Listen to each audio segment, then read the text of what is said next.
Mention of the American Revolution evokes images of George Washington, Samuel Adams, and the Sons of Liberty, Benjamin Franklin, John Adams, and even Benedict Arnold, long before it conjures up images of Deborah Sampson, Abigail Adams, Mercy Otis Warren, and so many more women who were there.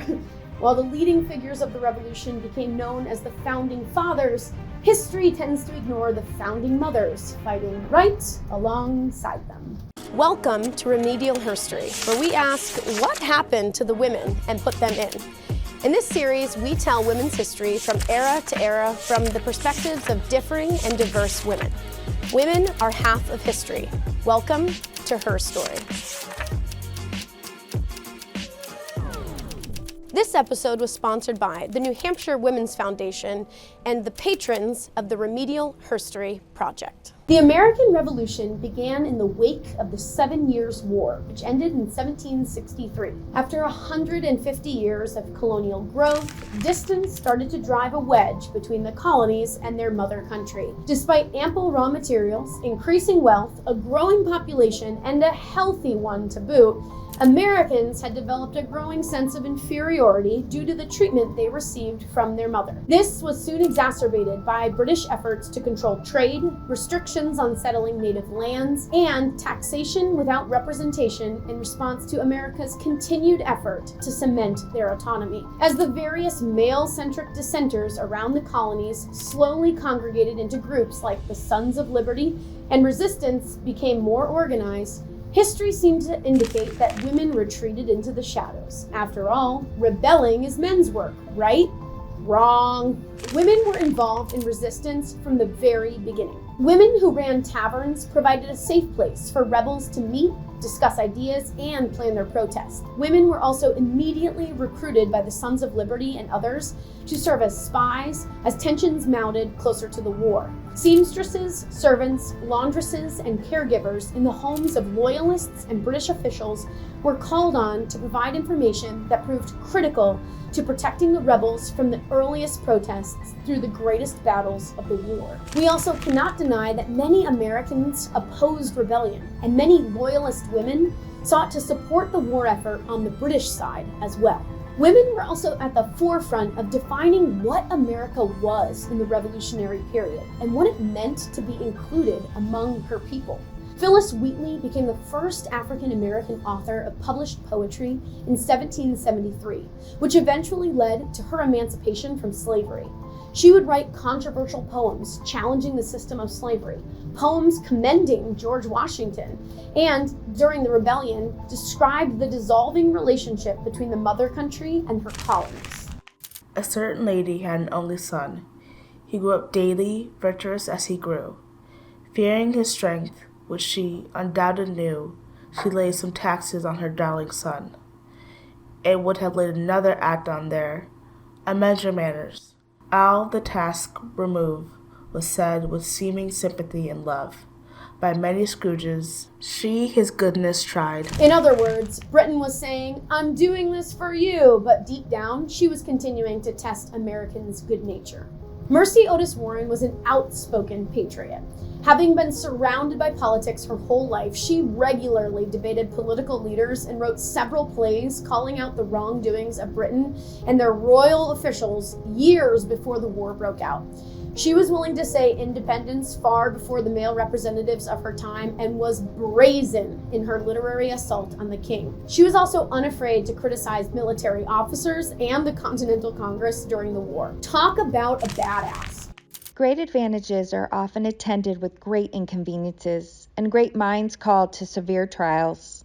She seemed unafraid to take on anyone. She would also go on to write and publish a history of the Revolution, becoming the first non-fiction book published by a woman in America. The first history! The scholarly pursuits of these women and the ideas they presented were not only important leading up to the war and throughout the conflict, but also in the question of women's rights. Some women bonded together to match their written words with action. Society at the time did not expect or often allow women women to play a prominent role in these more direct forms of protest. Instead, they were called on to take more dignified paths. Penelope Barker and over 50 women from the city of Edenton, North Carolina would do exactly that.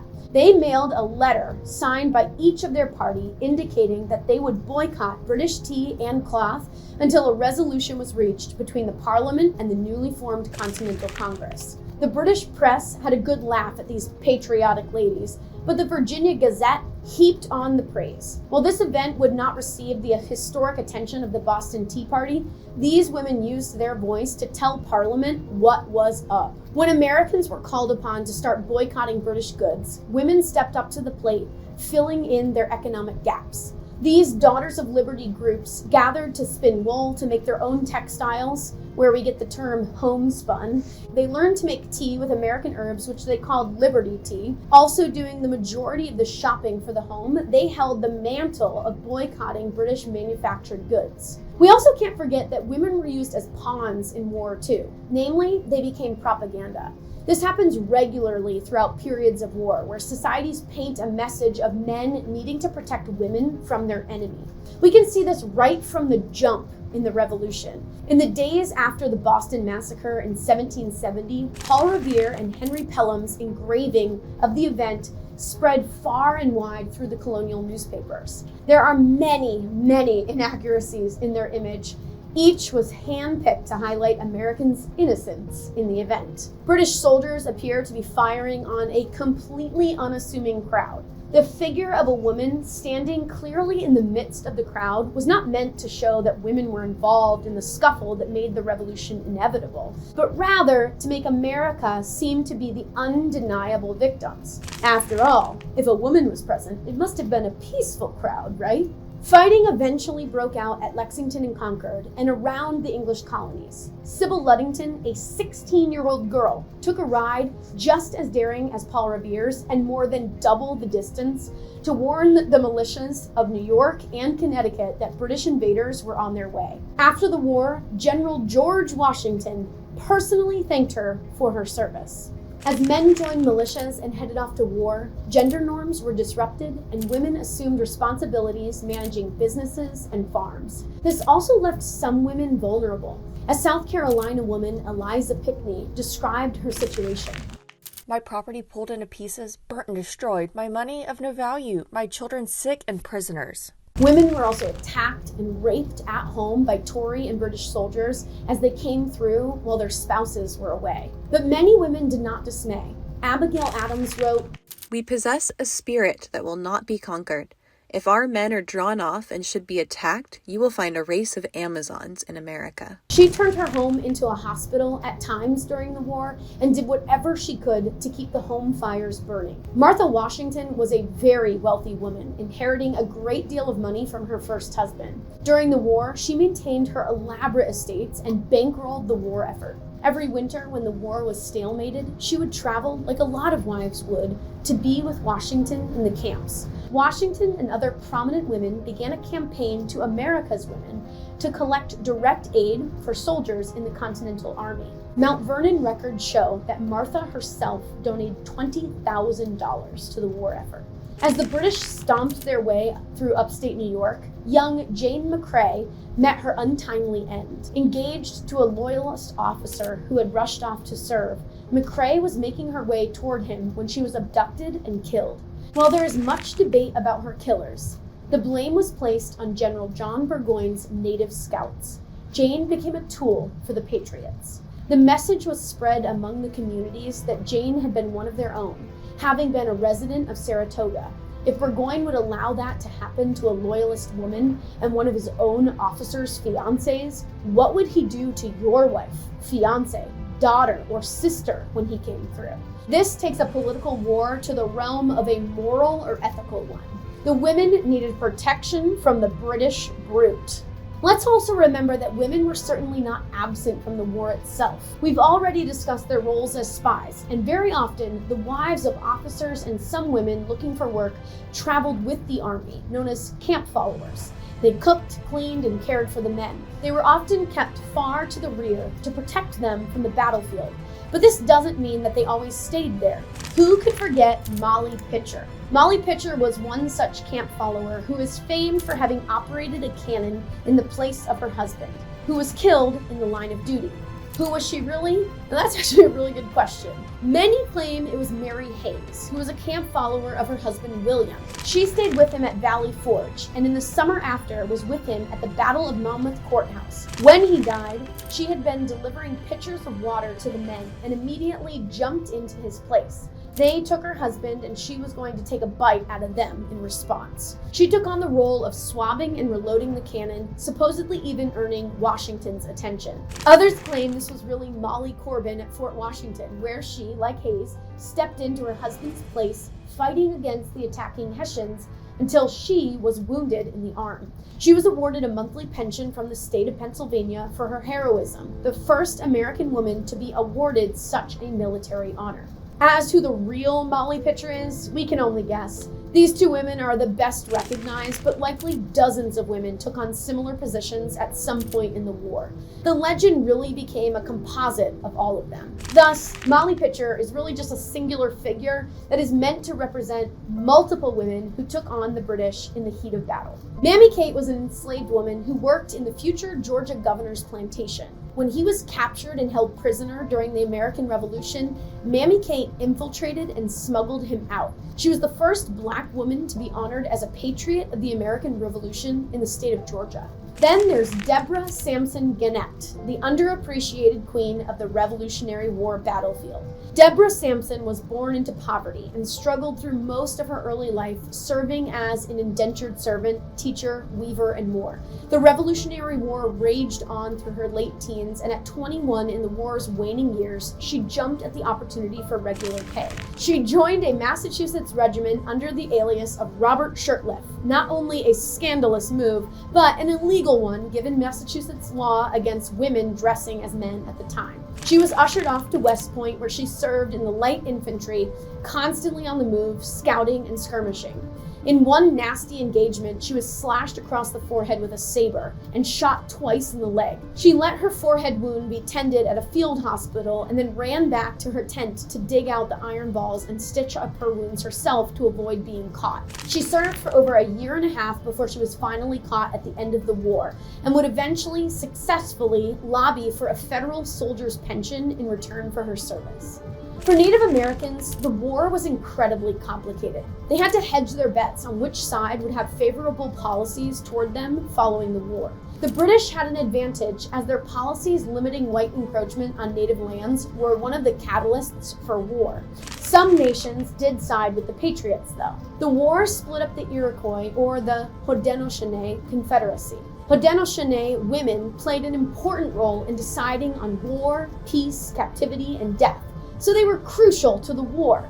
Most of the Confederacy, though, sided with the British, but had little interest in joining what they saw as a family affair between Europeans. Kawatsitiayene, or Molly Brant, urged her nation to support the British cause, resulting in a series of raids in New York that hurt the Patriots. Haudenosaunee warriors attacked settlements, killing men, women, and children in retaliation for what they saw as ill treatment. In retaliation, General Washington planned to raid native villages, stealing away the women and luring the warriors out. They employed scorched earth warfare, setting afire crops, fruit trees, and longhouses. Women, children, and the elderly were murdered. But when they came to one village, they found it abandoned, save for an old woman known as Madame Sacho. The woman reported to them that her people had debated whether to surrender and decided not to. It's possible her age pulled on the soldiers' sympathy. It's also possible she was incredibly wise and manipulative, so the soldiers left her alive. When they came back through, another native woman was found with her, but dead, shot, and probably raped by other Patriot soldiers. Why was Madame Sacho left alone in her village when the rest of the community departed? Where did the rest of her village go? Soldiers couldn't track them.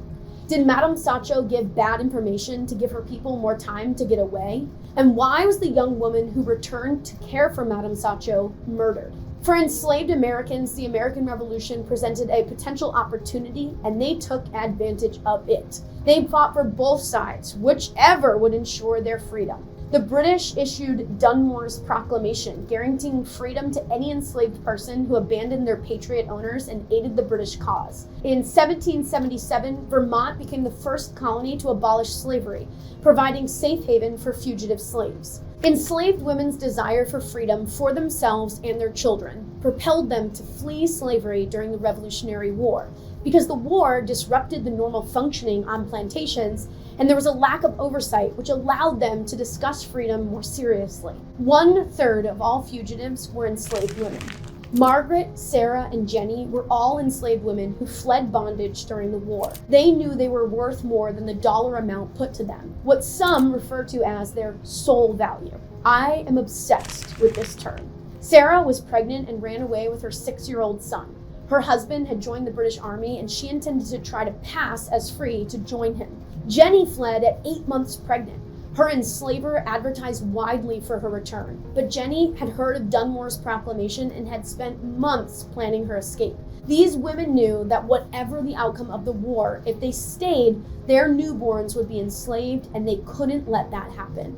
Elizabeth Freeman, or Mumbet, was an enslaved woman in Massachusetts. Her husband died fighting in the war. Throughout the war, she had listened to the wealthy white people she served discuss the concepts of freedom and liberty, and decided this enlightened philosophy should apply to her. Finally, one day, she was beaten, providing a catalyst to make demands. She fled, finding refuge with a white lawyer, who helped her sue for her freedom.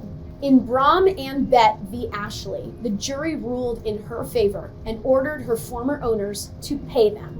Her case ultimately led to the abolition of slavery in Massachusetts, just before the close of the American Revolution. Soon, every northern state would abolish slavery, but the Revolution left a complicated legacy for Black people, as slavery still existed and persisted for decades to come in the South. Black women's freedom cannot be segregated from the story of American independence. These women monitored the war and were heavily affected by the outcome. Revolutionary debates among the white male elite about freedom and liberty absolutely included discussions of abolition, but they tabled the discussion for another generation to decide on, preferring union over freedom.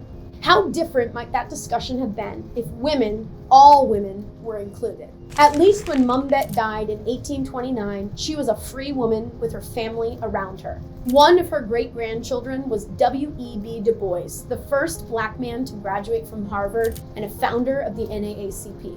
Even white women were let down by the failure to fulfill the full ideas of the revolution. Maybe the most famous of revolutionary women, Abigail Adams, wife of John Adams, was not only his closest advisor, but one of the few women who became known as a founder of the nation. Their letters exchanged during his time in Congress, serving as a diplomat overseas, and even during the Constitutional Convention, showed his reliance on her advice and contributions to major affairs. Most famously, during the Constitutional Convention, she would ask her husband and the other delegates, "Remember the ladies, and be more generous and favorable to them than your ancestors. Do not put such unlimited power into the hands of the husbands. Remember, all men would be tyrants if they could. If particular care and attention is not paid to the ladies, we are determined to foment a rebellion and will not hold ourselves bound by any laws in which we have no voice or representation." In other words, the ladies will stand up against the men just the way Americans did against the British government that didn't represent them. John's response was, "I cannot but laugh." Nobody talks about that. She would take her time in writing back, and it would take over a century for her warned rebellion to happen. But women of America held true to Abigail's warning. The Revolutionary War spread far beyond the battlefield, encompassing the American people, the economy, and the way of life for many. The war would come to an end in the fall of 1783. While the men would be lauded for their efforts to bring America its independence, history quickly forgot the diverse women who also made that possible. The Sampsons and Pitchers on the battlefield, the Otisons, Adams, and Wheatleys using their intellect, and the thousands of unnamed Native, Black, and rebel women serving as Daughters of Liberty, working behind the scenes as spies, battling for their livelihood, or going uncelebrated for keeping the family farms, businesses, and trade alive while their husbands, fathers, and sons left for war. With all the gender disruptions, it's important to ask whether this war was revolutionary for women, and in some ways it may have been. This period is such an important part of American history, but women's roles are so often underrepresented in lieu of the images of tradesmen and farmers dropping the tools of the trade to take on mighty England. We have much room for growth here. What ways did women contribute to the rebellion and war effort? How are women's contributions rewarded or ignored after the war's conclusion? How did women's roles inspire future generations in their pursuit of greater rights and recognition from the government that they helped form? Thanks for watching. If you want to dive deeper, head over to our website, www.remedialherstory.com.